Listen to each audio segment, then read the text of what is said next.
Bây giờ ok chưa? Ok. Ờ, ok chắc là mọi người vào đông đủ rồi, không còn ai nữa. Và xin chào tất cả mọi người. Thì hôm nay chúng ta lại tiếp tục chương trình các cái buổi workshop để hoàn thiện các cái ý tưởng, các cái hợp đồng, các cái trường hợp trong thực tế mà chúng ta có thể áp dụng được với lập trình Malo ừ, như mọi khi.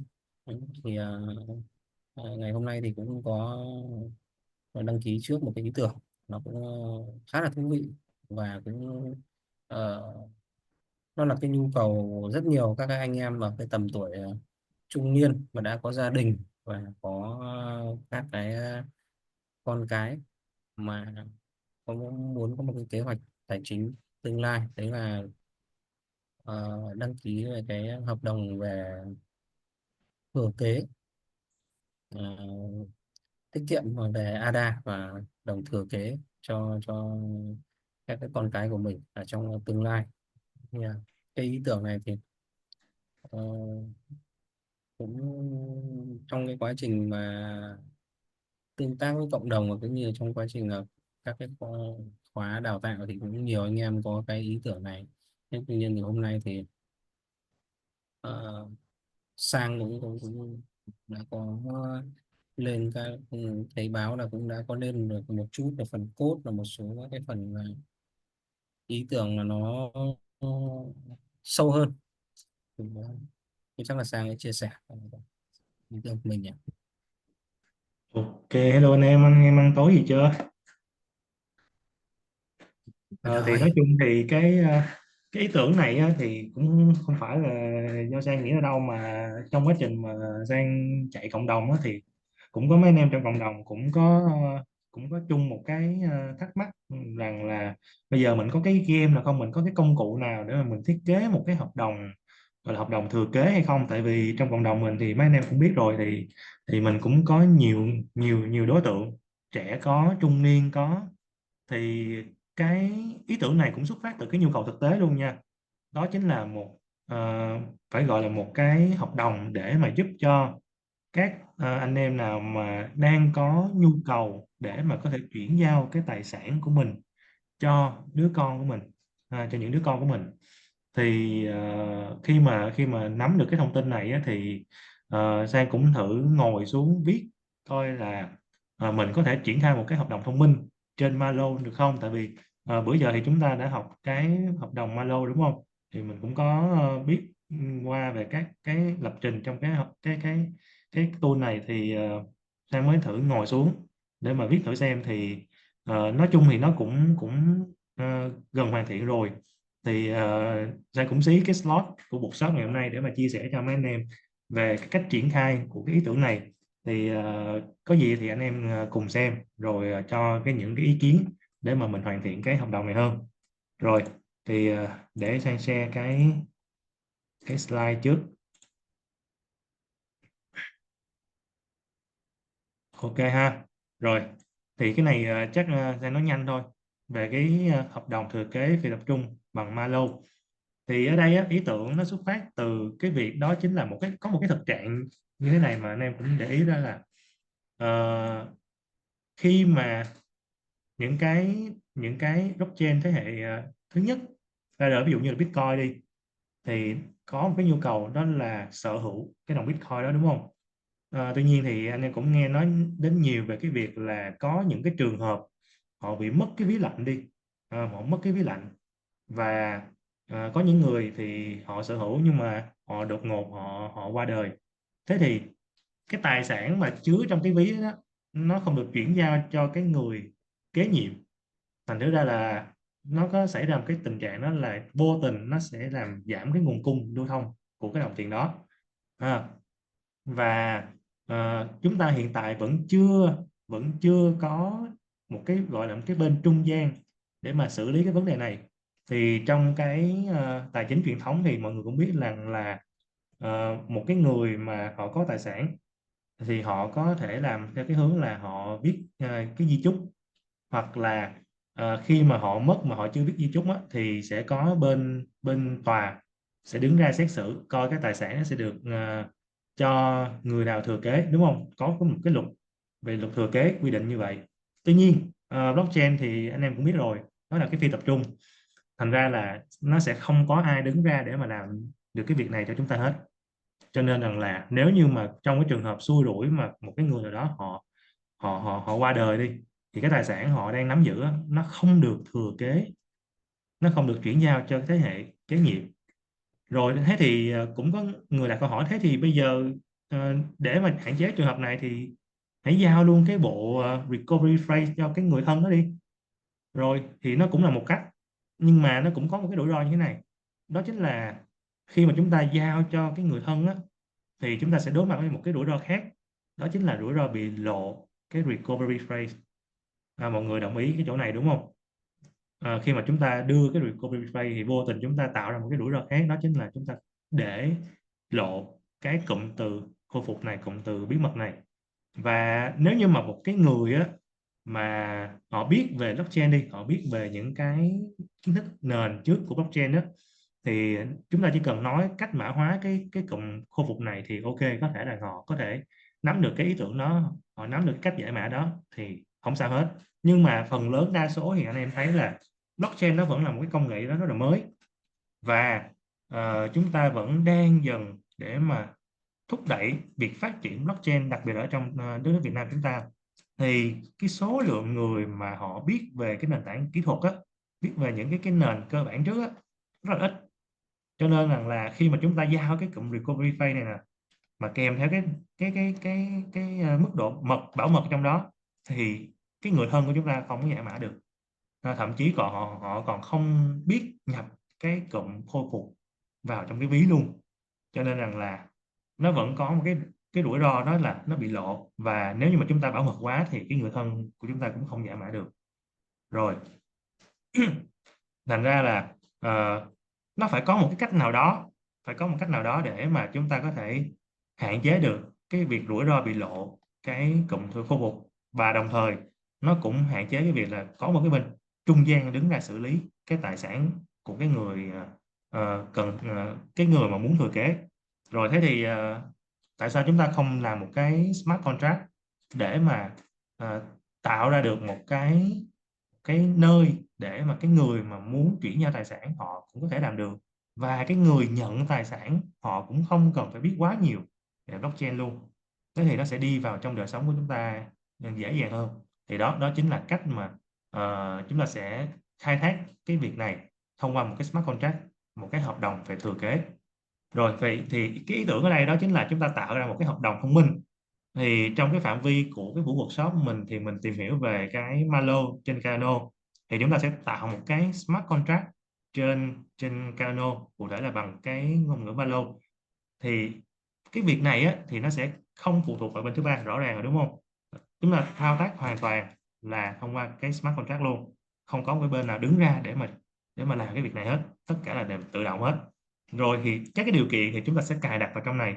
Ví dụ như là sau một cái khoảng thời gian nào đó, nếu như mà cái người chuyển giao tài sản họ không có gửi một cái tín hiệu nào vào trong cái hợp đồng, thì có nghĩa chúng ta đang hiểu ngầm rằng là cái người này vì một vấn đề gì đó mà họ họ không còn họ không còn sống nữa, thì cái hợp đồng nó sẽ hiểu như thế, và nó sẽ tự động chuyển toàn bộ tài sản của cái người đó sang cho cái người thụ hưởng, cái người nhận là ví dụ như là đứa con chẳng hạn. Đó thì nó sẽ thực hiện cái việc chuyển giao tài sản đó một cách tự động, nếu như có một cái khoảng im lặng kéo dài. Và đồng thời nếu như mà trong suốt khoảng thời gian mà cái hợp đồng này nó vẫn còn hiệu lực, mà cái người muốn cái người muốn muốn muốn muốn đưa tài sản cho đứa con mà kiểu như là vẫn vẫn trong cái thời hạn mà chưa cần thiết, thì nó cũng có một cái nó cũng có cái khoảng thời gian mà chúng ta có thể xét được, để mà chúng ta có thể cân nhắc được việc chúng ta có nên triển khai cái kế hoạch thừa kế này cho cái đứa con đó hay không. Đó, chúng ta cũng sẽ chủ động được cái việc này. Rồi vậy thì đó là những cái ý tưởng để mà chúng ta xây dựng ban đầu về cái hợp đồng thừa kế tập trung này. Thì mấy cái này thì thì cũng tổng hợp lại từ mấy cái ý của anh em trong cộng đồng khi mà chúng ta bàn luận sâu hơn về cái giải pháp này. Đó thì cái này là Sang cũng tổng hợp lại để mà ngồi xuống biết làm cái hoạt động thông minh.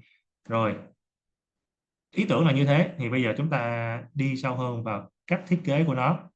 Thì ở đây mình sẽ chia ra làm hai vai trò, chia làm hai hai hai hai cái nhánh chính. Thứ nhất là với cái vai trò trước. Cái vai trò ở đây thì chúng ta sẽ có gì ạ? Chúng ta sẽ có ông bố nè. Ông bố chính là cái người mà chuyển ADA, tức là cái tài sản của ông bố bằng ADA. Ông sẽ chuyển toàn bộ cái ADA này vào trong cái hợp đồng đó, và đồng thời ông có thể rút cái lãi staking hàng tháng của ông đó. Rồi con bố thì chúng ta sẽ có bà mẹ. Bà mẹ sẽ đóng vai trò là cái người giám sát và cũng như là cái người đồng thuận cho cái thời hạn sau này nếu như mà có muốn chuyển giao tất cả các tài sản của ông bố sang cho đứa con, thì người mẹ cũng đóng vai trò là trong cái cơ chế đồng thuận đó. Rồi có ông bố có bà mẹ thì sẽ có đứa con. Đứa con chính là cái người thừa kế sau cùng của cái tài sản này, người thụ hưởng. Rồi ở đây thì nó sẽ có thêm một cái, đó chính là một cái ví đa chữ ký nữa. Ví đa chữ ký này để làm gì? Đó là nó nhằm trong cái việc là nếu như một cái khoảng thời gian, ví dụ như Giang đang hình dung chúng ta sẽ có một khoảng thời gian là 10 năm chẳng hạn. Nếu như trong vòng 10 năm sau mà thực hiện cái việc chuyển giao thừa kế thì nó sẽ cần có một cái ví đa chữ ký để lấy được cái sự đồng thuận từ 2 phiếu trên tất cả là 3 phiếu. Ví dụ như lúc này ông bố vẫn còn sống đi ha, và chúng ta tiến đến cái giai đoạn là có nên chuyển giao cái tài sản này của ông bố cho người con hay không, thì lúc đó cả ông bố, cả người mẹ hoặc là đứa con, ba người này, miễn là có sự đồng ý của hai người thì tất cả tài sản cũng sẽ được chuyển từ ví của ông bố sang cho ví của người con. Đó đó là trong trường hợp mà nếu như mà sau một cái khoảng thời gian ví dụ như 10 năm và có cái sự kiện là đến lúc để mà thực hiện cái việc thừa kế, thì lúc này cũng sẽ được đưa ra quyết định bởi ba người này thông qua cái ví chữ ký, ví đa chữ ký, 2/3 đồng thuận. Đó là như thế. Rồi đó là về vai trò. Rồi về cách chúng ta triển khai những cái luồng nó như thế nào, thì chúng ta sẽ có mặt nạp tiền ban đầu. Rồi tất nhiên mình phải chuyển tiền vào trong cái hợp đồng thông minh trước. Rồi cứ mỗi quý thì hợp đồng thông minh nó cũng sẽ hỏi là ông bố hay là bà mẹ có rút thưởng hay không. Cái rút thưởng ở đây mình sẽ ngầm hiểu rằng là nó đang gửi một cái tín hiệu vào trong cái hợp đồng thông minh rằng cái ông bố này nè, ông bố còn sống, ông bố còn sống. Và nếu như mà trong trường hợp ông bố mà không còn sống thì sao? Thì có phải là những cái quý sau đó ông bố sẽ không có gửi cái thông báo rằng là tôi muốn rút thưởng hay là không, đúng không? Thì như vậy nếu như mà 4 quý liên tiếp không có một cái hành động rút nào cả, thì lúc này hợp đồng nó sẽ hiểu ra là ông bố này ông đã qua đời đi, và nó sẽ tự động, cái tài sản của ông sẽ được tự động chuyển cho đứa con. Rồi đó là trong trường hợp ông bố ông qua đời. Nhưng mà nếu như ông bố không qua đời thì sao? Thì chúng ta sẽ có thêm một cái điều kiện, đó là sau 10 năm nếu mà chưa chuyển á, thì lúc này nó sẽ tiến hành kích hoạt cái cơ chế đồng thuận 2/3 phiếu. 2/3 phiếu thì nếu như mà có sự đồng thuận đó thì cái tài sản nó cũng sẽ được chuyển vào trong cái ví đa chữ ký.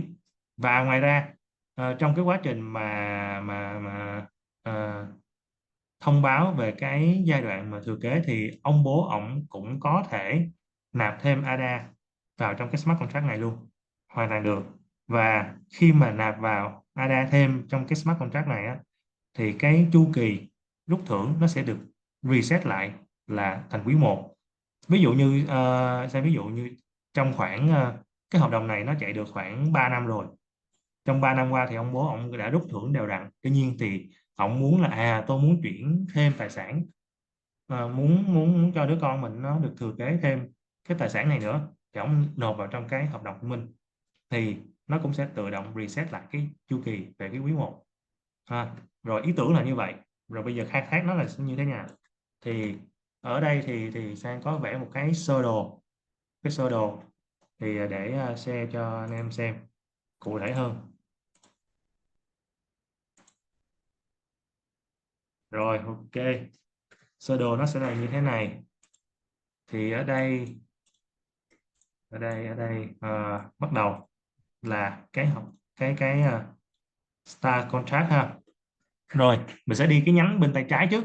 Nhánh bên tay trái đó chính là ông bố ông sẽ nộp một cái khoản tiền ban đầu vào trong cái hợp đồng thông minh, thì nó sẽ đi cái nhánh bên phía tay trái ha. Rồi khi mà ông bố ông đã nộp một cái khoản tiền ban đầu vào trong cái hợp đồng thừa kế này rồi, thì nó sẽ đến cái giai đoạn là quý 1. Ở giai đoạn quý 1 này thì chúng ta sẽ có 3 option. Ba option thứ nhất là ông bố ông sẽ có quyền được rút cái phần thưởng staking của ông, hoặc là bà mẹ cũng sẽ có quyền rút cái phần thưởng staking luôn. Và ông bố ổng cũng có quyền là nộp thêm cái tài sản vào trong cái hợp đồng thông minh này ha. Rồi đây là ba option. Rồi bất kể là option nào đi chăng nữa thì ví dụ như ví dụ như ông bố ông chọn là rút cái phần thưởng staking của ông tại cái giai đoạn này, thì nó sẽ chuyển đến cái giai đoạn thứ hai là cái giai đoạn của quý 2.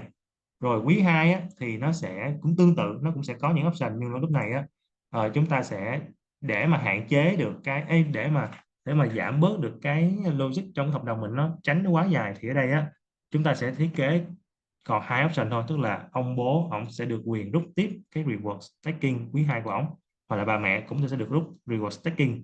Và lúc này chúng ta sẽ không còn cái option là cái ông bố ông sẽ nộp thêm cái ADA vào trong hợp đồng này nữa, để mà cho nó tinh gọn lại cái hợp đồng của mình, nó tránh bị quá dài đi ha, tránh nhiều trường hợp.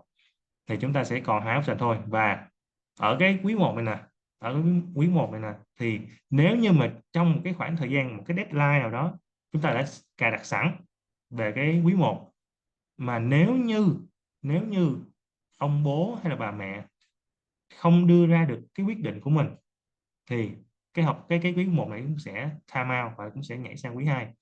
Rồi quý 2 thì chúng ta sẽ còn hai option này thôi đúng không? Rồi nó sẽ chuyển sang tới quý 3, và đồng thời nó cũng sẽ có một cái deadline ở đây về cái thời gian của quý 2 luôn, để cho ông bố hay bà mẹ đưa ra được cái lựa chọn của mình. Rồi nếu như mà time out, quý 2 time out thì nó cũng sẽ tự động nhảy sang quý 3. Rồi tương tự như vậy, quý 3 thì chúng ta cũng sẽ có hai cái option cho ông bố và bà mẹ về việc rút cái phần thưởng staking. Và ông bố hay bà mẹ lựa chọn thì nó cũng sẽ nhảy sang quý 4, hoặc là hết cái deadline của quý 3 thì nó cũng sẽ tự động nhảy sang quý 4. Rồi quý 4 thì cũng như vậy, cũng sẽ có hai option, và chúng ta cũng sẽ có cái deadline cho quý 4 ở đây. Rồi ở đây nó sẽ có một cái chỗ mà sang nói nè, ví dụ như chúng ta có deadline quý 1 time out, ông bố không hành động. Sang quý 2 time out, ông bố cũng không hành động. Sang quý 3 cũng như vậy, ông bố cũng không hành động. Quý 4 time out, ông bố cũng không hành động. Thì lúc này cái hợp đồng nó sẽ hiểu ngầm rằng là ông bố này ổng đăng xuất khỏi trái đất rồi, ổng qua đời rồi, thì cái toàn bộ tài sản của ổng, toàn bộ cái số tiền ban đầu của cái ông bố này, nó sẽ được tự động, sẽ đi theo cái nhánh này nè, nó sẽ tự động chuyển sang cho người con. Đó, đó chính là cái mấu chốt của cái chỗ này.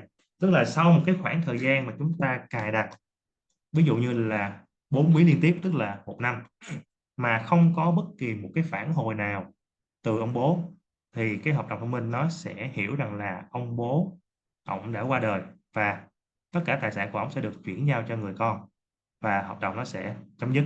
Đó.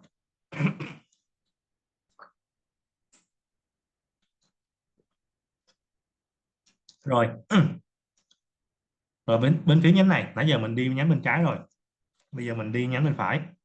Nhánh bên phải đó chính là ờ, sau một cái khoảng thời gian, ví dụ như là 10 năm đi chẳng hạn, sau một khoảng thời gian 10 năm, lúc này ông bố ông vẫn còn sống, và đến cái thời hạn phải đưa ra quyết định là có nên chuyển cái toàn bộ cái tài sản này cho đứa con hay không, thì lúc này nó cũng sẽ kích hoạt đến cái cơ chế là multisig.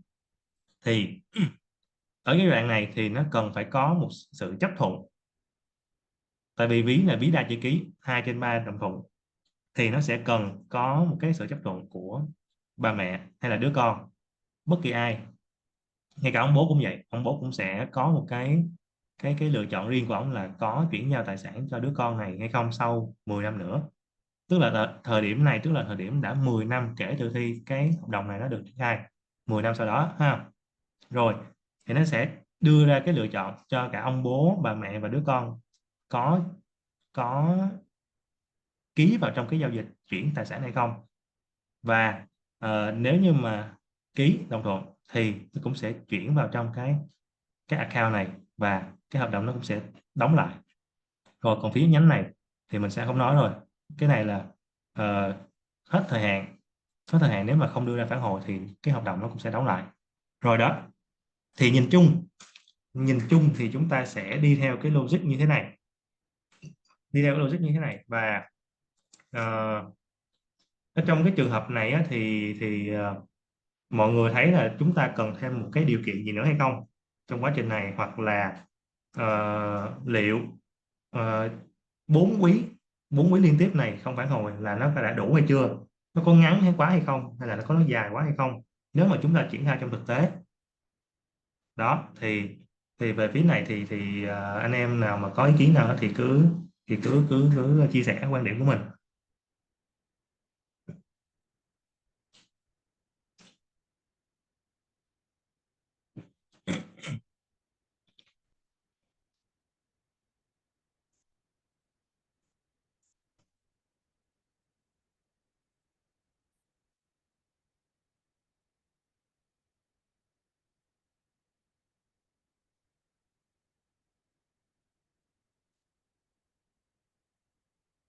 Rồi ok. Ờ, Nếu như mà ờ, anh em cảm thấy ok cái chỗ này rồi, tức là chúng ta sẽ có khoảng 4 4 quý liên tiếp để mà kết luận được là một cái người nào đó họ có còn tồn tại hay không. Thì bây giờ thì mình sẽ đi sâu hơn vào cách ờ, xây dựng trên cái blockly như thế nào. Thì ở đây á, Sang cũng đã có chuẩn bị rồi. Sang cũng đã có chuẩn bị rồi một cái hợp đồng như thế này viết thẳng trên blockly luôn. Thì để mà tiết kiệm được thời gian cho mọi người á, thì ở đây thì Sang sẽ phân nhánh nó ra, tức là ngắt ngắt cái hợp đồng này ra thành từng đoạn để mà mọi người nắm, chứ không có đi viết lại làm gì, tại vì nhìn chung nó cũng dài á. Cho nên là để mà tiết kiệm thì sẽ ngắt ngắt ra từng đoạn để mọi người hình dung được cái bức tranh tổng quát của cái hợp đồng này nó sẽ như thế nào. Rồi đầu tiên thì chắc chắn rồi, mình sẽ có một cái cái block, đó chính là cái block when. Block when này á để làm gì, tách ra như thế này đi, ra như thế này cho dễ nhìn. Ok.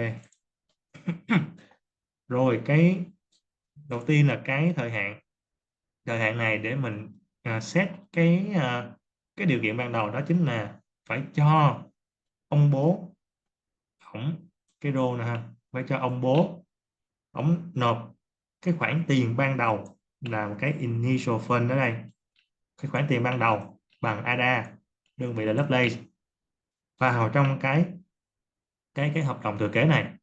Rồi nhìn chung là chúng ta phải cho ông bố nộp cái khoản tiền ban đầu của ổng vào trong cái hợp đồng thông minh. Và cái deadline để mà thực hiện cái việc này thì mình cũng sẽ làm theo kiểu là đặt một cái tham số ha. Đó chính là cái deadline cho cái việc nạp tiền ban đầu. Rồi ok, cái phần này thì không có vấn đề gì đúng không? Rồi cái tiếp qua lại cái flow đi ha. Rồi đầu tiên là mình đã có xong cái chỗ này ha, là khoản tiền ban đầu rồi. Cái tiếp là mình sẽ đến cái quý 1 ở đây thì mình sẽ có gì, sẽ có 3 lựa chọn. Mình sẽ có 3 lựa chọn. Thứ nhất là cho ông bố ông rút được cái reward của ông, hoặc là cái lựa chọn thứ hai là cho bà mẹ rút được cái reward, và đồng thời cũng cho ông bố có thể nạp thêm được một cái khoản tiền tiếp. Rồi triển khai làm sao thì mình sẽ tiếp tục cái block là block quen tiếp. Block quen này để ngắt cái này đi.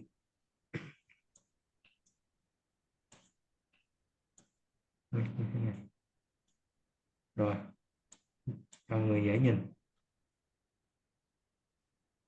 Ok. Rồi mình sẽ có block quên, và mình sẽ tiến hành cho ông bố lựa chọn cái phương án của mình. Đó chính là ông bố có muốn rút cái phần thưởng staking trong quý 1 của ông hay không. Chúng ta sẽ có cái khoản lựa chọn là một một ha. Rồi nếu như ông bố ổng lựa chọn là rút cái phần thưởng của ổng thì hợp đồng nè, lúc này mình sẽ có một cái block là block pay. Hợp đồng nó sẽ tự động trả cái phần thưởng staking của ổng trong quý 1 bằng ADA từ cái account của cái hợp đồng thừa kế sang cho ví của ông bố, nếu như lựa chọn ông bố là muốn rút cái phần thưởng staking ở quý 1. Rồi tương tự như vậy, mình sẽ ghép tiếp một cái block thứ hai, block choice name, cũng là về cái phần thưởng của quý 1, nhưng lúc này cái người chọn sẽ là bà mẹ. Bà mẹ cũng sẽ giống như ông bố là cũng có thể chọn cái lựa chọn là có muốn rút cái phần thưởng staking hay không. Và nếu như bà mẹ chọn thì hợp đồng nó cũng sẽ tiến hành trả cái phần ADA là phần thưởng staking là từ cái hợp đồng thừa kế sang cho ví của bà mẹ. Rồi và đồng thời như hồi nãy trong cái flow á, mình cũng sẽ có thêm một cái lựa chọn nữa. Thì lúc này mình sẽ có thêm một cái block, đó chính là cái block deposit ở đây. Block deposit này để làm gì? Để cho cái ông bố nè, ông bố ổng có thể nộp thêm một cái khoản tiền, cái additional fund ở đây, khoản tiền ADA thêm vào trong cái hợp đồng thông minh ha. Rồi đó chính là cái logic đầu tiên ở quý 1. Rồi đó là mình lựa chọn. Ở đây á, quay lại chỗ sơ đồ xíu, thì bởi vì á mình đang thiết kế trên cái Blockly, thành ra là cái flow mặc dù mình có 3 lựa chọn, nhưng mà để triển khai trên Blockly á, thì sau cái đoạn này nè, sau cái chỗ continuous này nè, mình sẽ cho tiến hành thực hiện tiếp được một cái khoản lặp lại ở cái điều kiện về quý 1. Tại vì á hiện tại Blockly á nó chưa có hỗ trợ một cái tính năng, đó là return lại một cái bước nào đó. Cho nên là chỗ continuous này mình sẽ cho tiến hành thiết kế lại một cái lựa chọn của ông bố và bà mẹ về cái việc là rút reward staking ban đầu. Thì cái này cũng là do một phần hạn chế của cái viết trên Blockly đó. Thì cũng hy vọng rằng là sắp tới thì bên phía IOG họ sẽ update thêm về những cái function để mà chúng ta có thể lựa chọn được cái gọi là cái hàm return lại một cái bước cụ thể nào đó trong cái hợp đồng của mình. Rồi thì ở đây để mà cho mọi người dễ hình dung thì mình sẽ viết tiếp một cái chỗ là cái block, cái quen thứ hai. Cái block quen này mình cũng sẽ cho ông bố và bà mẹ chọn lại cái lựa chọn của mình về việc là rút cái reward staking trong quý 1. Nhưng ở đây điểm khác biệt đó chính là mình sẽ cho choice name là ông bố và bà mẹ thôi. Tức là mình sẽ không lặp lại cái việc là cho ông bố nộp thêm cái khoản ADA ban đầu vào trong hợp đồng này nữa. Tại vì mình đã làm ở phía trên rồi đúng không, ở chỗ bước này nè. Thì lát nữa mọi người lát nữa khi mà sang chạy cái giả lập á, chạy cái mô phỏng á, thì mọi người sẽ hiểu rõ hơn về cái chỗ này. Tức là ở đây á, Sang đang viết lại cái block là cho ông bố và bà mẹ có thể lựa chọn rút cái phần thưởng staking trong quý 1 mà không có thêm cái block nộp thêm ADA ha. Rồi Có nghĩa là cái này là nó vòng lại này là nó lại chạy lại từ đầu ấy. đúng rồi, nó chạy lại từ đầu. Tại vì Ờ, đó nó nạp vẫn vào nạp vào nghĩa là còn sống. Nạp vào nghĩa là còn sống. Với nạp lại vào còn sống là nạp nó sẽ chạy tiếp. với lại nạp nạp vào thì nó lại thêm cái phần stake vào thì nó phải tính lại từ đầu. Nhưng thực ra là cái này là nạp nạp lại thì coi như là tính tại cái thời điểm ông nạp, có nghĩa là ông vẫn đang tồn tại và ông vẫn đang mong muốn duy trì cái hợp đồng này đúng không? Thế nên nó lại phải tính lại thời điểm là quý từ đầu đúng không? Đúng rồi, đúng rồi. À, ok. Tức là mình đang báo tín hiệu là cái ông bố ông vẫn còn sống đó. Ok. Rồi, ok. à, mình viết lại một cái đoạn này. Rồi deadline trong quý một mình cũng sẽ tiến hành mình đặt ở đây luôn. Thì ở đây mình sẽ xài cái parameter để mà mình dễ có thể điều chỉnh khi mà mình chạy. Rồi cái hai cái deadline này là giống nhau nha mọi người ha, deadline này là giống nhau. Rồi bắt đầu mình tiếp. Sau khi quý một kết thúc, rồi quay trở lại cái flow. Quý một này đúng không? Sau khi quý một kết thúc thì mình sẽ sang quý 2. Quý 2 thì ở đây nó sẽ chỉ còn là hai cái lựa chọn thôi, hai cái lựa chọn cho ông bố và bà mẹ. Thì đây mình sẽ tiếp tục, đây chính là cái phần phần này. Đây, quý 1 xong đúng không, đến quý 2. Rồi quý 2 mình cũng có một cái quen, và mình cũng sẽ có một cái choice name cho ông bố tương tự như quý 1. Choice name là khoảng từ 1 đến 1 luôn. Rồi nếu như mà ông bố ông chọn rút thì tất nhiên rồi, thì hợp đồng thừa kế nó sẽ tự động chuyển cái số reward, stack reward của quý 2 sang cho cái ví của ông bố. Rồi à, ông bố lựa chọn thì bà mẹ cũng có thể lựa chọn một trong hai luôn ha. Mình không có điều kiện là ông bố phải trước và bà mẹ sau hết. Này nè, cả hai người đều có thể lựa chọn hết. Rồi bà mẹ thì cũng sẽ lựa chọn rút cái phần thưởng staking trong quý 2. Rồi nếu mà chọn thì hợp đồng nó cũng sẽ gửi về cái địa chỉ ví của bà mẹ. Rồi đóng lại, và chúng ta sẽ có một cái tham số về cái deadline cho cái quý 2 này. Và sau khi mà quý 2 kết thúc thì nó sẽ tự động tiếp sang quý 3. Rồi quý 3 thì cũng sẽ tương tự như quý 2 luôn. Quý 3 không khác quý 2 là mấy, nó cũng sẽ có hai cái lựa chọn cho ông bố và bà mẹ y chang như quý 2. Thì đây tiếp. Rồi phần này thì nó sẽ giống tương tự nè, cũng sẽ có lựa chọn cho ông bố. Rồi hợp đồng cũng sẽ trả đa ha. Rồi cũng có lựa chọn cho bà mẹ ở quý 3. Rồi nếu mà chọn thì cái nó cũng sẽ tự động trả đa luôn. Rồi cũng sẽ có cái deadline cho quý 3 ở đây. Và nhảy sang quý 4. Rồi quý 4, quý tư thì rồi quý tư tương tự như thế, hai lựa chọn. Quý tư hai lựa chọn. Rồi cũng có cái deadline cho quý tư ở đây. Rồi thế là xong, mình đã xong được cái nhánh bên tay trái ha. Rồi cái đến cái chỗ này mình sẽ tiến hành là mình sẽ tiến hành là cái bước là bên nhánh bên tay phải nè. Rồi nhánh bên tay phải thì nãy sẽ có trình bày là giả sử một cái thời gian là khoảng là 10 năm kể từ khi triển khai cái hợp đồng thông minh này, và ông bố ông vẫn còn sống. Tuy nhiên đến cái giai đoạn là sau 10 năm này thì lúc này sẽ bắt đầu cân nhắc xem là chúng ta có nên chuyển cái tài sản của ông bố cho đứa con hay không. Tại vì cái hợp đồng ban đầu này mình viết ra nhằm mục đích là giả sử trong trường hợp xui rủi ông bố ổng không còn sống nữa thì cái tài sản vẫn có thể được chuyển cho đứa con.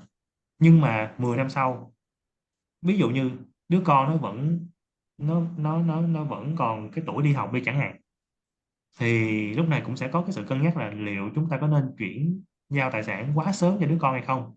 Đó là cái ý nghĩa của cái nhánh bên tay phải này. Thì giả sử đây sang đặt ra tình huống là sau 10 năm đi chẳng hạn, thì lúc này cũng sẽ có một cái quyết định từ ông bố và kể cả bà mẹ luôn, là toàn bộ những cái tài sản của ông bố nè có nên giao lại cho đứa con hay không. Thì đây mình cũng sẽ bắt đầu mình có một cái lựa chọn. Thì đầu tiên là sẽ cho ông bố ông chọn trước. Ông chọn trước cái việc là ờ, sau cùng thì có nên gửi cái tài sản đó cho đứa con hay không.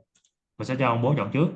Rồi cái đến khi mà ông bố chọn xong rồi, mình cũng sẽ có một cái block tiếp theo là cái block cho cái bà mẹ hoặc là đứa con có thể chọn cái lựa chọn của mình. Tại vì mình là cái gì ạ, đa chữ ký, thành ra là chỉ cần 2/3 đồng thuận thì nó cũng sẽ được thực hiện. Thì ở đây á chúng ta sẽ có hai lựa chọn choice name ha. Hai cái này là hai cái độc hai cái độc lập với nhau. Chọn cái nào cũng được, miễn là nếu mà chọn cái này rồi thì nó sẽ rẽ nhánh ở trong cái phần nhánh đứa con này. Rồi đây cho dễ nhìn. chúng ta sẽ có lựa chọn cho bà mẹ nè, lựa chọn cho đứa con nè. Rồi nếu mà bà mẹ bà lựa chọn là yes, đồng ý, thì hợp đồng nó cũng sẽ tự động chuyển cái toàn bộ cái initial fund nè, là cái khoản nợ ban đầu nè, từ cái hợp đồng thừa kế sang cho cái ví này, là ví ví ví đa chữ ký. Ví đa chữ ký thì cái ví đa chữ ký này mình cũng sẽ set up y chang như vậy, cũng sẽ có 2/3 đồng thuận để mà có thể thực hiện một cái giao dịch gì đó nếu muốn. Rồi đó là trường hợp bà mẹ chọn. Và ngoài ra thì chúng ta cũng sẽ thiết lập cho cái việc là đứa con có thể chọn luôn. Rồi nó cũng tương tự như phía bên tay trái này, nếu mà đứa con chọn là đồng ý thì hợp đồng nó cũng sẽ chuyển toàn bộ cái số nộp ban đầu nè, từ trong cái hợp đồng thừa kế sang cho cái ví multisig đó. Đây mình sẽ gắn vô như thế này, đây chính là hai cái lựa chọn song song luôn. Nó sẽ không nhất thiết là phải cái nào chọn trước cái nào chọn sau. Đó thì như vậy thì mình cũng sẽ làm được cái chỗ này, tức là cần phải có sự đồng thuận của 2/3 người. Rồi chúng ta cũng sẽ có một cái deadline cho cái việc là lựa chọn này, tạm gọi nó là final unlock deadline đi ha. Rồi cái chỗ này cái chỗ này chính là cái mà à, đâu rồi, chỗ flow nè. Cái chỗ này chính là cái mà sau quý 1 nè, sau quý 2, quý 3, quý 4 hết thời gian time out mà không có cái tín hiệu để mà cho biết là cái ông bố cũng còn sống, thì toàn bộ cái tài sản sẽ được chuyển giao cho đứa con. Như vậy thì cái chỗ này continue as chỗ pay này nè, chính là cái việc là sau 4 quý mà không có cái phản hồi gì hết từ ông bố, thì toàn bộ cái tài sản ban đầu đã nộp vào trong cái hợp đồng thừa kế này sẽ được chuyển cho đứa con và hợp đồng nó sẽ close. Rồi đó thì nhìn chung cái hợp đồng của mình nó sẽ triển khai là như thế. Rồi thì ở đây á, cái đây như cái phần đầu mà Giang có chia sẻ cho mấy anh em nghe á, thì do rằng là cái Blockly của mình nó vẫn chưa có hỗ trợ cái tính năng là để return lại cái bước ở phía đầu tiên trên đó. Thành thử ra là khi mà bây giờ sang chạy giả lập thử á, thì mọi người sẽ thấy là cái chỗ này nè, tại vì mình đặt nó là cái close, nên là nếu mà hợp đồng nó sẽ nếu mà nó rẽ nhánh vào trong này thì nó sẽ đóng lại. Thì ở đây á, thôi để chạy giả lập mọi người xem. Rồi hiện tại là 1/4, rồi bây giờ là 9:14. Nãy Sang có set sơ sơ xíu như thế này. Rồi Sang đang cho cái khoản tiền ban đầu nộp vào trong cái hợp đồng thông minh này là khoảng 1.000 ADA. Rồi ở đây thì nộp thêm khoảng 1 ADA thôi, cái này con số tượng trưng, thì mọi người chỉ nói mọi người có thể tự setup để chạy đi cho mọi người ha. Này, để con số tượng trưng. Rồi deadline cho quý 1, quý 2, quý 3, quý 4 thì nó sẽ dài hơn xíu như vậy. Rồi ok.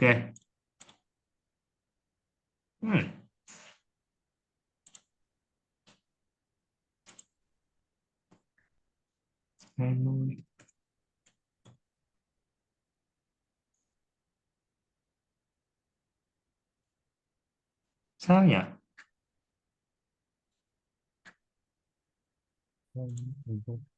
Deadline ở đây là 21 vậy. Ok rồi. Rồi ok rồi. Rồi đây thì mọi người sẽ thấy nè, đầu tiên là cái thông báo để mà cho cái ông bố ông sẽ nộp một cái khoản tiền ban đầu vào trong cái hợp đồng thừa kế, thì đây là 1.000 ADA ha, thì sẽ chọn là nộp vào. Rồi lúc này á thì nó sẽ bắt đầu nó sẽ rẽ nhánh ra, hợp đồng nó sẽ rẽ nhánh ra.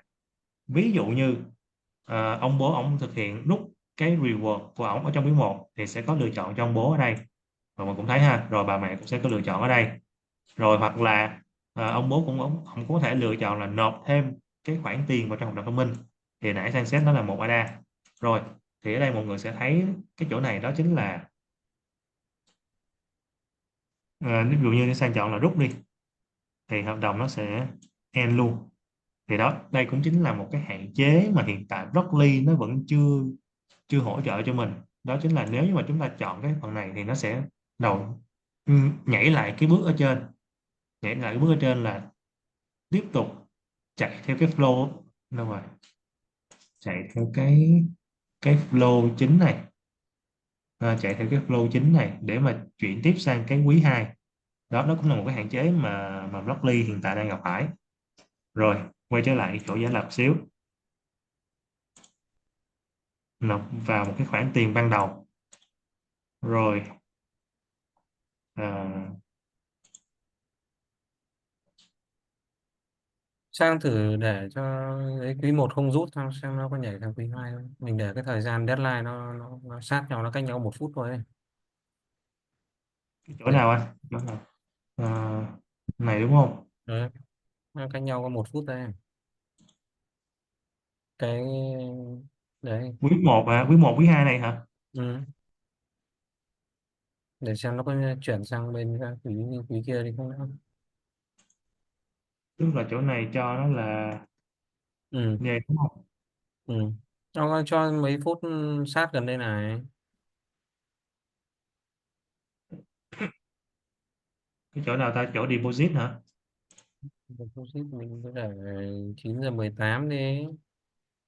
Q1 deadline là cho 9:19 này. 9 giờ Đấy. 19 rồi. Thì Quý 1 deadline để cho 9:20. Thì để xem nó có nhảy sang sang sang cái bước 2 hay không. chín thì lúc giờ trong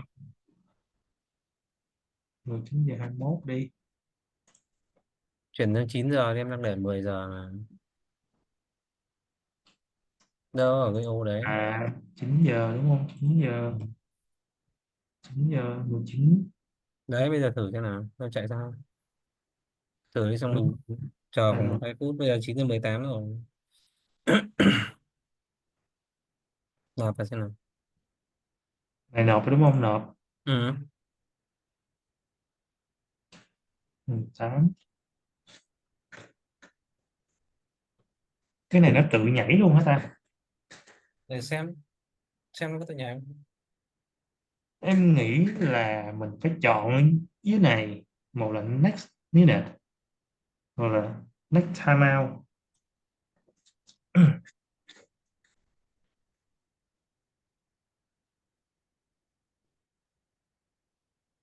Đã deposit chưa? Deposit rồi, deposit rồi. Thế để chờ xem nó có nhảy không. Still next minute. Thấy không, tình hình là không nhảy rồi. Không nhảy. À, Rồi 9 giờ xỉu. 19 rồi nè, 9 giờ 19 mà chưa nhảy. 9:19 mới là deadline nộp thôi, chứ đã phải là deadline của quý 1 là đang để là 9:20 mà.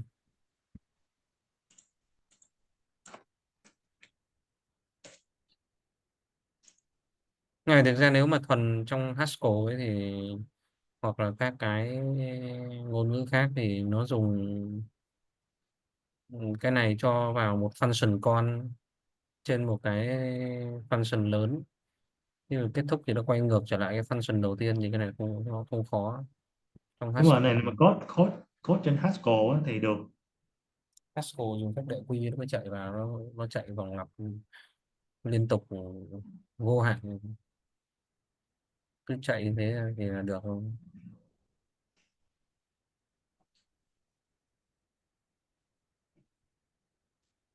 Cái này thực ra khi mà thiết kế hợp đồng ấy thì để cái việc là hết một quý mà không có người rút thì trường hợp đầu tiên tính đến là những cái người mà cha hay mẹ là bị chết. Nhưng mà nó cũng có cái trường hợp là người cha hay người mẹ đấy họ họ ly hôn. Đấy, họ ly hôn hoặc họ có một cái kế hoạch gì đấy, họ bất đồng thuận. Họ bất đồng thuận trong cái việc là tiếp tục duy trì cái tài khoản này, tài sản này nữa, thì nó mới để cái thời gian là không ai rút. Có nghĩa là khi mà họ ly hôn họ không đồng ý hoặc họ không không không có ý định là duy trì cái tài sản này nữa, thì là mới để một cái điều kiện hở, nhưng mà cũng không được phép là họ rút ngay. Đấy, mà là phải để cho 1 năm, cũng như là phải trải qua tận 4 quý, thì nó mới bao trùm hết được một cái tất cả được các cái trường hợp. Ví dụ là 1 năm đủ thời gian để xác định được một người là mất tích. một người là bị chết, nhưng mà 1 năm thì nó cũng đủ để xác định là cái việc là ờ, hai cái người mà chịu trách nhiệm chính đấy chính là cha và mẹ, là họ không có còn đồng thuận nữa, họ đã ly hôn, họ không còn muốn duy trì cái một cái mà tài sản góp chung lại cho con cái nữa. Đấy, thì họ cứ để đấy thôi. Nhưng mà đoạn này thì theo ý kiến của anh ấy thì cũng phải thiết kế lại là cái phần mà rút phần thưởng stake,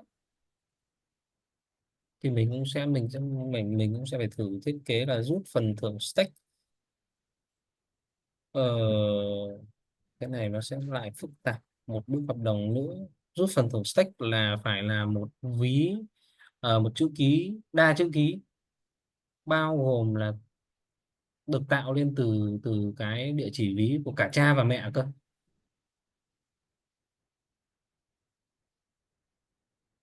Sang có hiểu cái trường hợp này không? Có nghĩa là tức trong trường là trong tức trường hợp là này của mình là trường hợp này của mình là ờ, một trường hợp gọi là perfect, một trường hợp cực kỳ hoàn hảo, đúng không?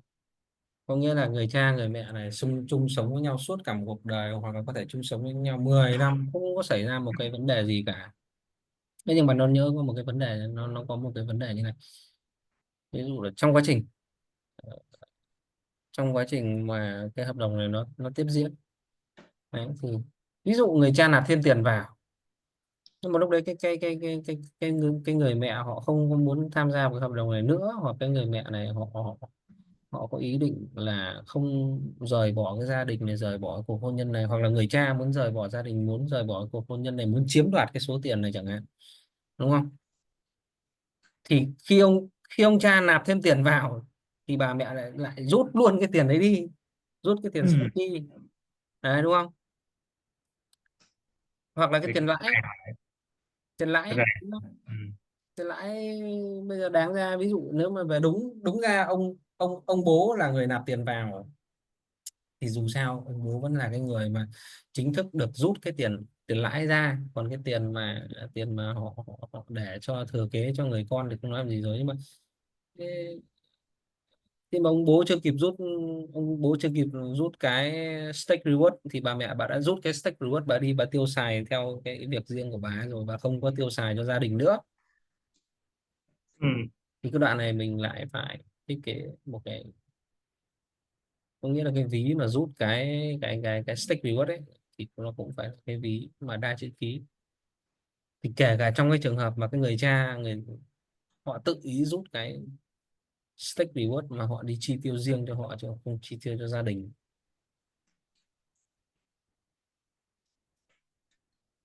thì ở đây nghĩa là mình thiết kế một cái trường hợp mà mình có thể mà bao trùm được rất nhiều các cái trường hợp. Chứ còn nếu mà để tách riêng lẻ ra những trường hợp ví dụ như cha chỉ có riêng ông cha là dành cho con thì nó lại dễ, chỉ riêng bà mẹ dành cho con thì nó lại dễ.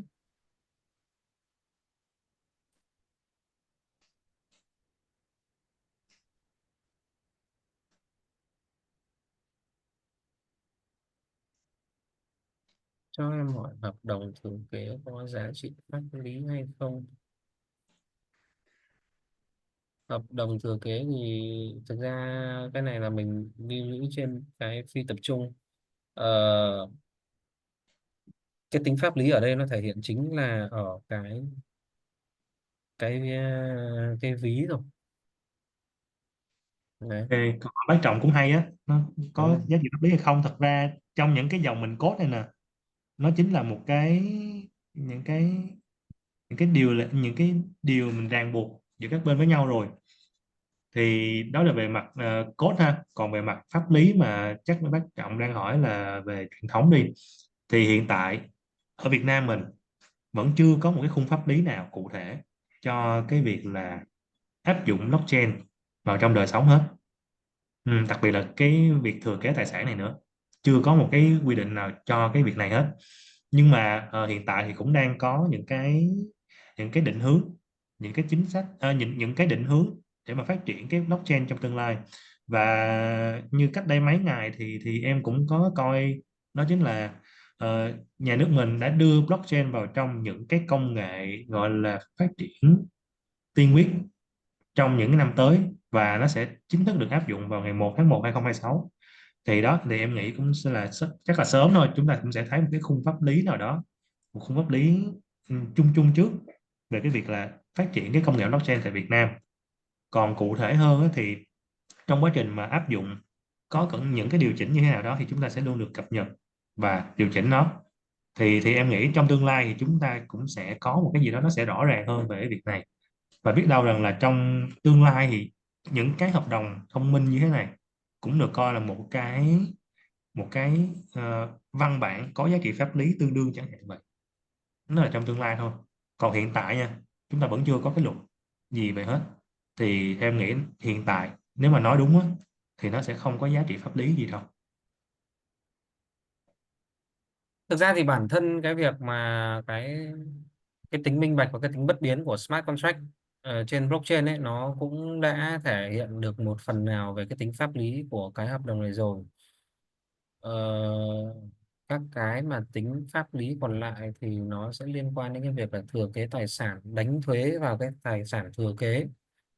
Ờ, chứ còn nếu như mà ở trên cái tính minh bạch và bất biến của cái ờ, blockchain này thì nó cũng đã chứng minh được phần nào rồi. Chỉ có một cái điều duy nhất tối quan trọng ở đây, đấy chính là những người có liên quan, đặc biệt là cái ví của người con, là phải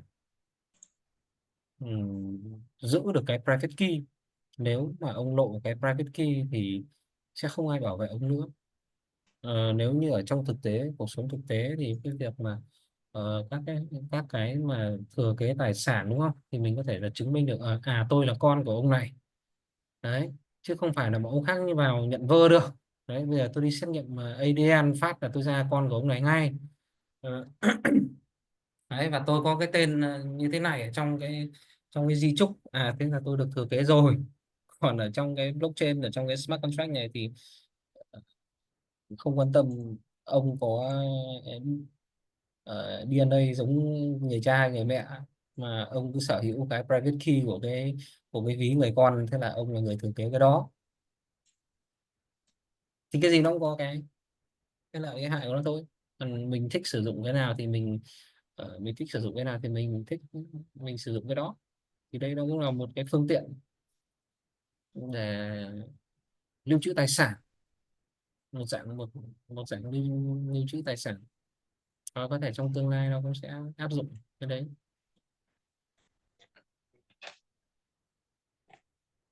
Nói chung cũng rất là tiềm năng.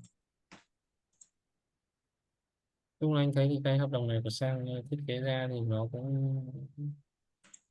còn nhiều điểm cần phải thiết kế thêm.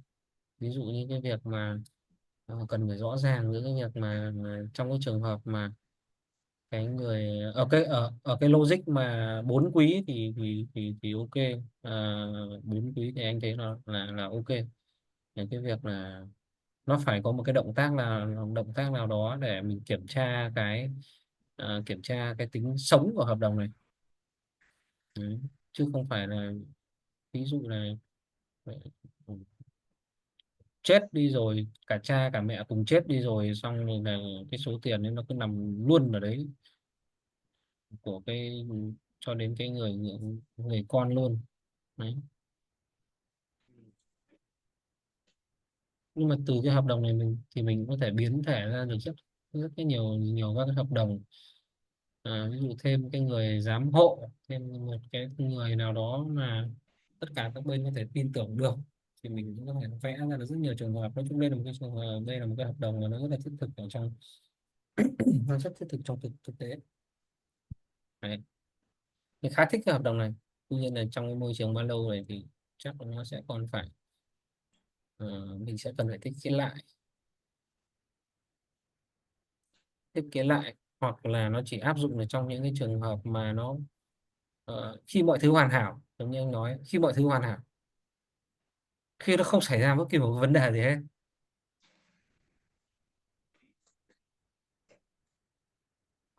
Thì nói chung nếu mà áp dụng ở trong đời sống thì mình cần phải tính đến nhiều trường hợp nữa, nhiều phương án nữa, Đúng rồi. chứ không chỉ là dừng lại chỉ có nhiêu đây đâu. Cái này gọi là hoàn hảo nhất rồi. Thế mình quan trọng là mình, mục đích của mình là mình chỉ thiết kế ra những cái mẫu thôi, thiết kế ra những cái mẫu, sau đó thì mọi người sẽ nhìn vào đấy để thấy được là nó cái ngôn ngữ này, cái ngôn ngữ Malo này, Blockly này nó làm được những cái gì, làm được đoạn nào, rồi Haskell trên Malo thì nó làm được những cái đoạn nào, thì mọi người thấy dễ làm thì mọi người làm thôi. Nó không nhất thiết là mình phải, mình phải đưa ra một cái trường hợp nó quá hoàn hảo cả, bởi vì là nó có thể nó hoàn hảo với anh, nó có thể hoàn hảo với Sang, nhưng mà nó không hoàn hảo với người khác. Nhưng mà chủ yếu là người ta hiểu và người ta làm được. Đấy, và cái mục đích mình thiết kế ra thế là cũng là vì thế thôi.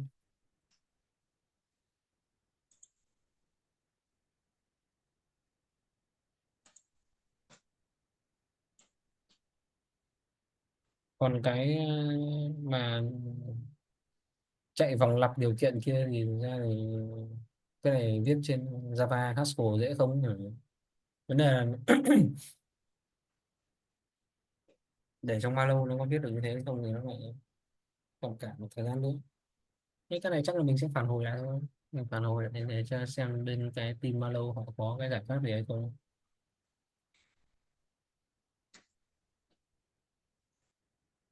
Em nghĩ chắc cũng đã có plan rồi, cũng đã chị có tính đến rồi.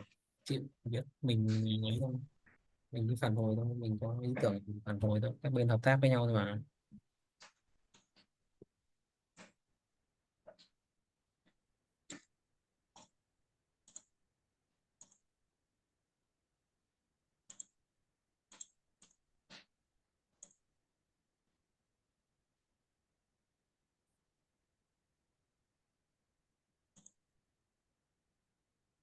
Rồi chỗ này đang test thử cho anh em cái chỗ mà sau khoảng 10 năm nè, là sẽ kích hoạt cái cơ chế là phải có 2/3 sự đồng thuận. Thì nếu như mà ông bố đồng thuận và bà mẹ đồng thuận thì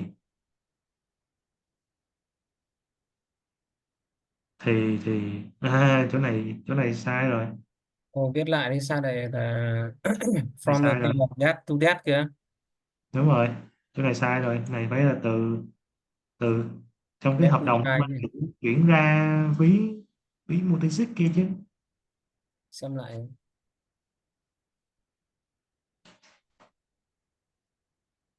xem lại đoạn cuối.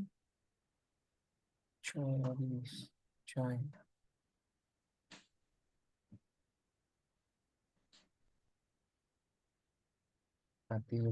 Đây không ra, đây không,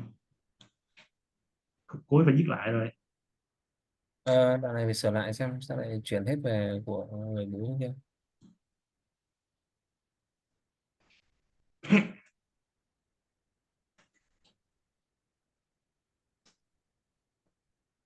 Ừ. Ồ, ra ngay từ ban đầu này, lộn này. Ừ.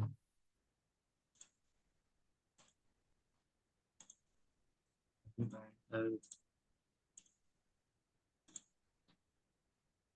Rồi đúng rồi Ok nè, rồi, đúng rồi đấy. đúng rồi.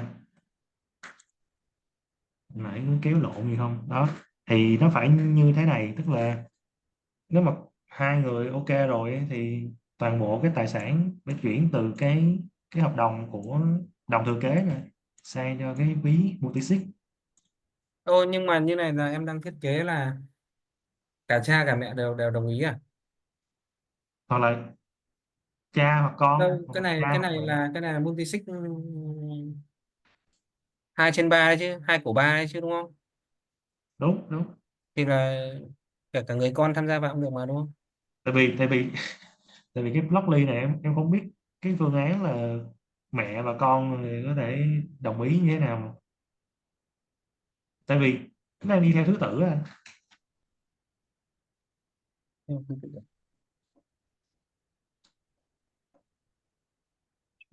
Ừ. Viết Blockly nó cũng khó.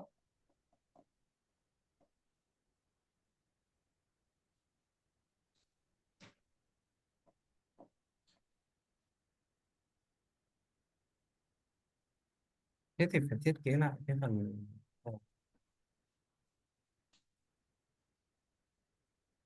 đổi logic ví là được, đổi logic địa chỉ là được, đổi logic lúc mà tạo địa chỉ multisig là được. Ừ. Cái gì không làm ở trên blog đi làm ra cái code để tạo địa chỉ multisig ở trên Cardano nó cũng không có.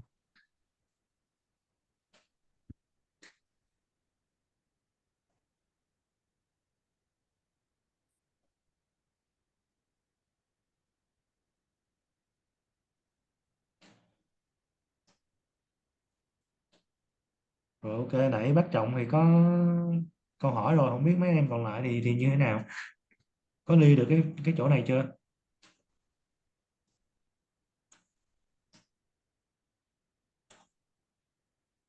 Giờ 10 giờ tối rồi chắc là bạn. Cũng đuối à, đi làm cả ngày về chắc cũng đuối à.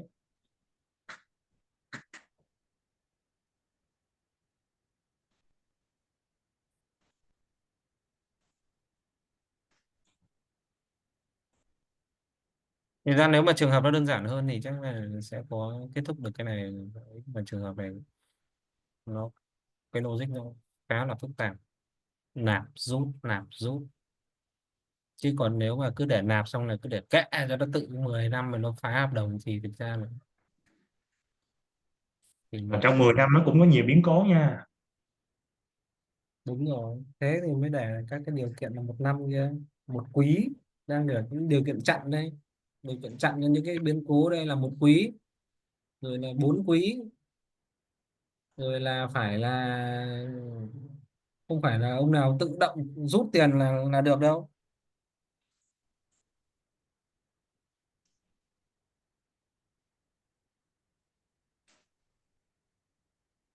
Này chắc là anh em phải có một buổi workshop khác bàn kỹ hơn,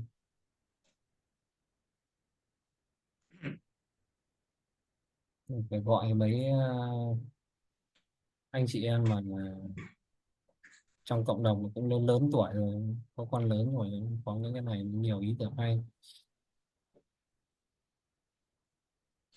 Này mình nếu mà muốn muốn triển khai trong đời sống á, lý tưởng nhất là mời thêm anh em nào mà có background về luật sư á, về luật á, vô cái nữa. Kết lại thì anh nghĩ là nó nếu mà triển khai ở trên Malo hay Blockly này thì nó không quá phức tạp đâu, vì bản thân mình ngôn ngữ này nó cũng còn nhiều hạn chế. Còn những cái trường hợp này mà đưa ra để viết trên Lotus hay là viết trên Java hay là Haskell thì không khó.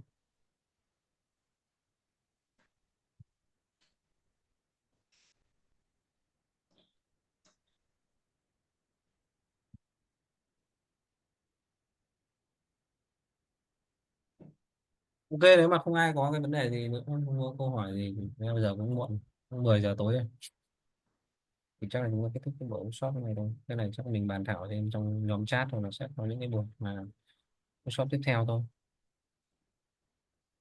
Rồi, ok, vậy thì buổi hôm nay chắc là kết thúc ở đây thôi. Rồi, cảm ơn tất cả anh em đã tham gia. Rồi ok thì cái hợp đồng này thì Sang cũng sẽ up lên trên YouTube để cho anh em vô xem, rồi có chỉnh sửa gì thì mình chỉnh sửa trên đó luôn, với lại cái flow cho cái hợp đồng này cũng cũng up trên đó luôn cho anh em dễ dễ theo dõi. Rồi, Ok, bye mọi người, chúc mọi người ngủ ngon. rồi ok, bye anh em.